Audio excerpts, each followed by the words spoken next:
నిన్న జరిగిన 'big boss' day 3 ఎపిసోడ్‌లో first 'Sreeja versus Tanuja' nomination జరిగింది. శ్రీజ చెప్పిన పాయింట్స్‌లో నాకైతే అన్నీ ఇన్‌వాలిడ్ లానే అనిపించింది. ఫస్ట్ 'బిగ్ బాస్' ఒకటి చెప్పాడు. ఏమని? ఓనర్స్ మీకు ఏది కావాలో అది చేయించుకొని తినండి అని. తనుజ అడిగింది మీకేం కావాలి అని. అయితే మీరు నాకిది కావాలి, పవని నాకిది కావాలి, నాకిది కావాలని ఒక్కొక్కళ్ళన్నా చెప్పాలి. లేదా అందరూ డిస్కస్ చేసుకొని గంట టైం తీసుకొని అందరూ కలిసి ఒక పప్పో, ఫ్రైయో ఏదో ఒకటి చెప్తున్నారు. చెప్పినప్పుడు తను చేస్తుంది. ఒక్కోసారి ఉప్పు ఎక్కువైద్ది. ఇంట్లో ఇంట్లో మన అమ్మోళ్ళు చేస్తే ఉప్పు ఎక్కువ కదా! ఒక్కోసారి ఉప్పు ఎక్కువైద్ది. తినేసి సూపర్ ఉంది అది ఇది అని పొగిడి దానికి కాఫీ కూడా ఇచ్చి, మళ్ళీ ఏమో ఇప్పుడొచ్చేసి నాకు బాలేదు, ఫ్రై అడిగితేనేమో అది కర్రీలాగా అయింది అంటే, ఫ్రై తను చేసేటప్పుడు బిగ్ బాస్ పిలిచాడు. బిగ్ బాస్ పిలిస్తే తను ఆఫ్ చేసి వెళ్ళింది. వీళ్ళు కామ్గా ఉండొచ్చు కదా!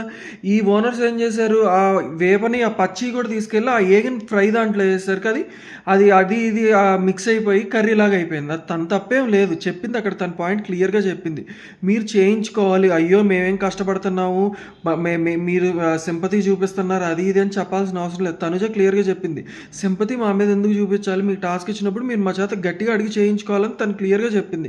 కానీ వీళ్ళేమో మీరు ఎక్కడ కష్టపడిపోతారు, ఏం చేస్తారు అన్నట్లేమో తను మాట్లాడింది. అది తప్పు.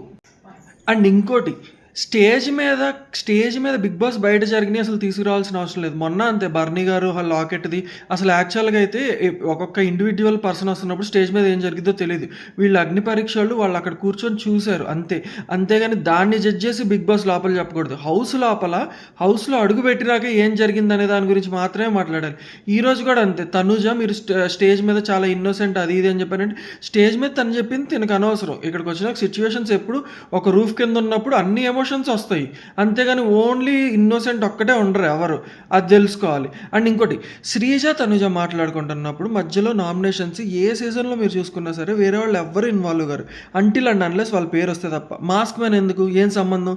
పెద్ద లెగిసేసేసి నేను చూస్తాను, మీరేమన్నా మీ దయాదాక్షల మీద బతుకుతున్నావా, ఆ మాటలన్నీ ఎందుకు మాట్లాడారు?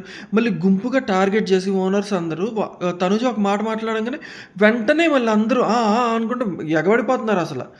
ఇది మాత్రం చాలా తప్పు. మీ సపోర్ట్ ఎవరికో చెప్పండి. నా సపోర్ట్ అయితే తనుజాకి అనుకుంటున్నా ఈ ఎపిసోడ్ వరకు. సో మీరేమనుకుంటున్నారు కామెంట్ చేయండి. అలానే ప్లీజ్ సబ్స్క్రైబ్ చేయండి.